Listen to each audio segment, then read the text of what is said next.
GLQ 1100, Géologie générale, chapitre 14, Histoire géologique du Québec, module 1, la province géologique du lac supérieur.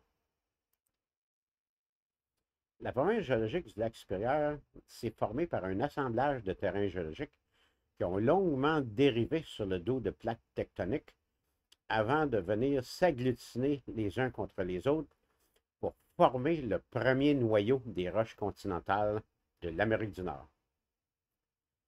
Il faut se souvenir que les roches continentales, ce sont des roches moins denses qui se sont accumulées sur le dos d'une plaque tectonique en mouvement. Dans un premier temps, regardons comment a commencé l'histoire de ces roches. On va utiliser une figure qu'on avait présentée dans le chapitre sur la tectonique des plaques. Nous y voici. Et là, bien, si on recule, il y a 4,5 milliards d'années, eh bien, la Terre est encore une boule de magma. Il n'y avait pas encore de continent de formé. Et là, bien, la boule étant refroidissante, une première pellicule refroidie s'est formée en surface. Et là, bien, comme c'était des matériaux du manteau supérieur, on est bien certain que la première roche sur Terre devait être un basalte. Mais ce basalte n'a pas survécu longtemps parce que comme c'était une pellicule très mince, les mouvements de convection ont rapidement déchiré cette pellicule et les fragments ont coulé dans le manteau supérieur pour être recyclés. Il a fallu attendre un certain temps pour que la pellicule refroidie soit assez épaisse pour se maintenir et supporter les mouvements horizontaux qu'on voit ici.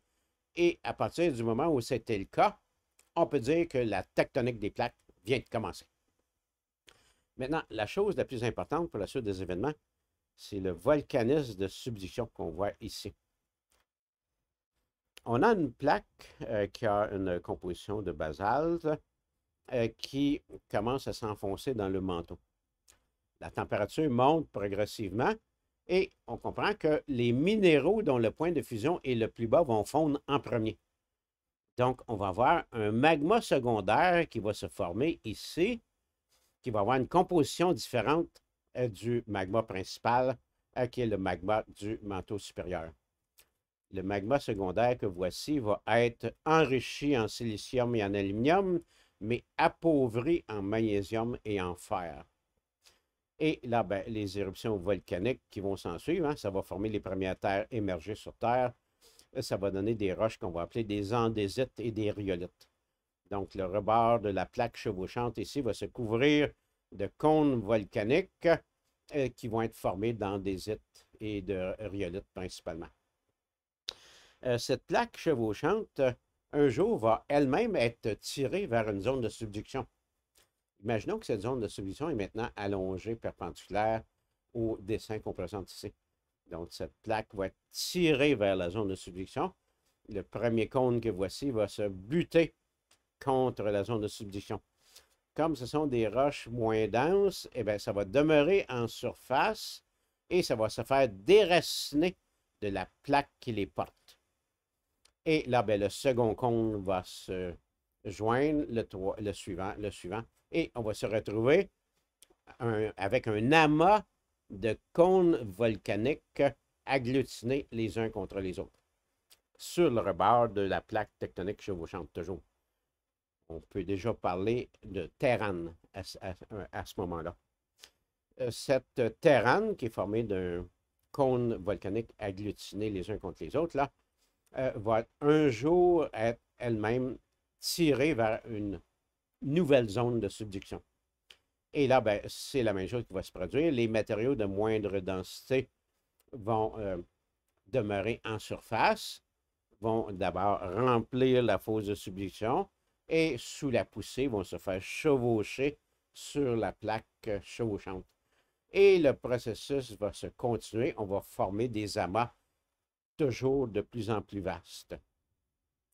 Allons dans la figure où on fait le zoom sur la zone de subduction. Voilà. Regardez ici, on a déjà un amas de roches continentales qui s'est accumulé sur la plaque chevauchante. Et on a la plaque plongeante ici qui continue de de subir la fusion partielle. Hein? Donc, de nouveaux magmas secondaires ici de densité moindre envahissent les roches qui sont déjà accumulées sur le dos de la plaque. Et là, ben, la partie volcanique, ça va donner des andésites et des rhyolites. Et la partie du magma qui va refroidir à l'intérieur de la croûte qui épaissit tout le temps, ça va donner des diorites et des granites. Bon, eh bien, allons maintenant dans les notes de cours. Et voici où est située cette province géologique-là au Québec. C'est la portion qui est en couleur présentement sur la figure. Donc, ça représente la partie nord-ouest du Québec, la partie en couleur.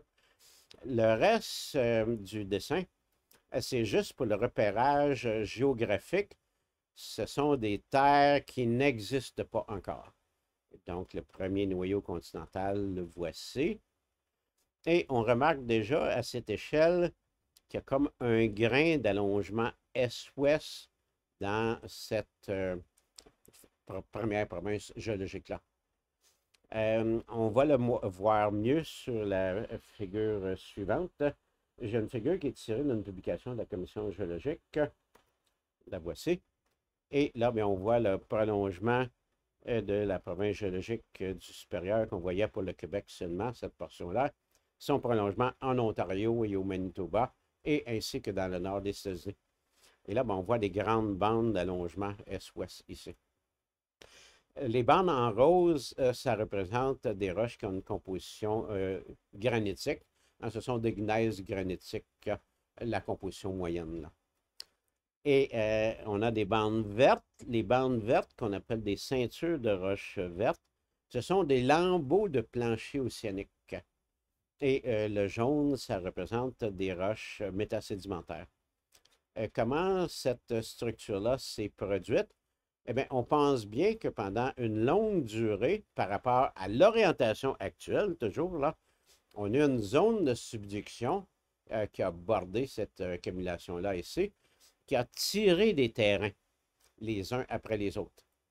Et quand c'était des petits cônes volcaniques, eh bien, ça fait juste s'ajouter tout simplement. Mais quand c'est un amas un peu plus important, une grosse terrane par exemple, eh bien, on peut avoir un lambeau de plancher océanique qui se fait pincer dans la fermeture. Et si cette terrane-là avait déjà eu le temps de s'éroder et d'être bordée d'une tablette de sédiments, eh bien, ce sont les bandes jaunes là, que l'on voit ici. Donc, une alternance de roches granitiques, de roches qui ont des compositions de fond océanique. Évidemment, c'est métamorphosé ça aussi. Et des roches sédimentaires, maintenant métamorphosées durant les déformations qui les ont poussées sur toujours la plaque tectonique chevauchante. Maintenant, parlons des richesses minières qu'on retrouve dans cette première province géologique-là, la plus ancienne au Canada. Les formations les plus intéressantes, ce sont précisément les ceintures de roches vertes. Comme ce sont des lambeaux de plancher océanique, là, eh bien, si on retourne durant les temps archéens, hein, on a une comparaison avec l'actuel. Hein. Maintenant qu'on a commencé l'exploration des flancs océaniques, on s'est aperçu que là où il y a du volcanisme sur les planchers océaniques actuels, il y a de l'activité hydrothermale. L'eau des fonds marins s'infile dans les fissures, se fait réchauffer par les magmas qui sont à faible profondeur.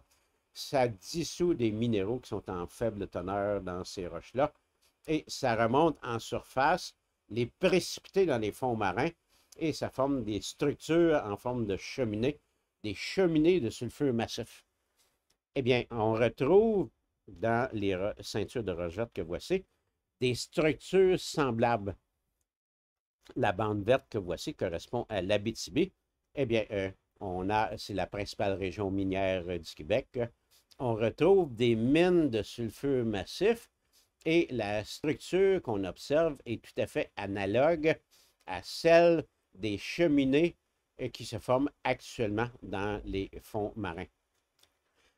les minéraux qu'on retrouve là-dedans, eh bien, on a l'or, l'argent, le cuivre, le plomb et le zinc en particulier. Et petite anecdote, là, parlons des mines d'or, hein. Eh bien, on a une vingtaine de mines d'or présentement en opération au Québec. Et à une seule près, là, elles sont toutes situées dans les ceintures de roches vertes, là, la plupart celles de l'Abitibi. On en a une dans la région de Eastmain ici, autrement dit, la bande verte suivante au nord ici, qui vient de tout juste d'entrer en opération. Ces ceintures de roches vertes-là, là, elles contiennent des valeurs minières pour encore de nombreuses années, hein. On fait juste commencer l'exploration dans les régions les plus nordiques, là. Bon, maintenant, qu'est-ce qu'il reste à dire sur cette figure C? On pourrait dire un mot d'un gisement qu'on a retrouvé dans ce secteur-ci, dans la région de Elliott Lake en particulier. Ce sont des conglomérats uranifères. Durant les temps archéens, il n'y avait pas d'oxygène libre encore dans l'atmosphère terrestre. Donc, la météorisation était fort différente d'aujourd'hui. En absence d'oxygène, les minéraux qui s'oxydent facilement aujourd'hui ne s'oxydaient pas à l'époque. Et les minéraux d'uranium sont facilement oxydables et se solubilisent facilement aujourd'hui. Eh bien, étaient préservés dans l'atmosphère réductrice de l'époque. Et tout comme aujourd'hui, on a des placères d'or, hein, l'or résiste bien à la météorisation et ça s'accumule par densité dans les torrents. Eh bien, on a des anciens torrents qui ont mis en place des conglomérats qui contenaient des petits grains d'uranite. Et ce gisement-là a été longuement en exploitation jusqu'à temps qu'on arrive finalement à son épuisement.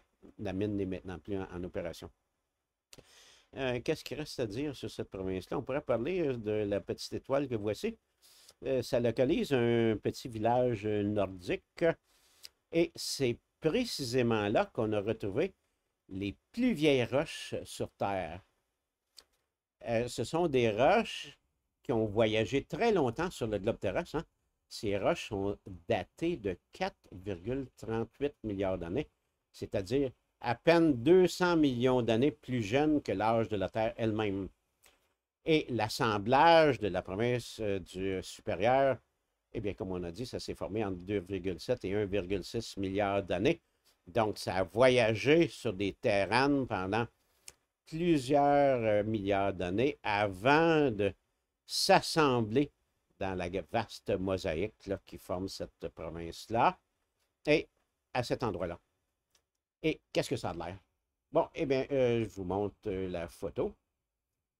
Ce sont des paragneiss à grenat. Voici des beaux gros grenats. Ah, c'est quand même une assez belle roche là, qui pourrait avoir même une valeur commerciale. Et là, paragneiss, eh bien, ça veut tout simplement dire que le protolithe est une roche sédimentaire. Donc, présentement, la plus vieille roche sur Terre, contre toute attente, ce n'est pas une roche ignée, hein. Les premières roches qui se sont formées, c'était nécessairement des basaltes. Eh bien, on n'a pas encore trouvé des basaltes aussi vieux que cette roche métasédimentaire. Donc, il a fallu d'abord éroder des terres émergées pour produire les sédiments et puis les métamorphiser et les faire voyager longtemps sur le globe terrestre avant que ça se retrouve dans la position que l'on voit ici. La position qu'on voit ici, plus précisément. Voilà. Maintenant, je vais vous montrer une dernière figure qui montre l'extension des roches archéennes au Canada. Sur cette figure-ci, c'est représenté en rouge. Ce sont les endroits où les roches archéennes sont en surface présentement. Donc, on reconnaît la portion québécoise de la province supérieure, son prolongement en Ontario, et le reste, c'est dans les territoires du Nord-Ouest. Regardez, ça fait une forme plus ou moins ovale. Vous allez me dire, il y a des discontinuités. Oui, il y a des discontinuités, mais ça ne veut pas dire que les roches archéennes ne sont pas là. C'est qu'en particulier, à l'endroit où je pointe, ces roches sont maintenant recouvertes par des roches plus jeunes. On est bien certain que les roches archéennes sont présentes même sous la baie du Thon, mais sont recouvertes par des matériaux plus jeunes. Bon, eh bien, ceci complète ce premier module sur les roches de la province géologique du lac supérieur.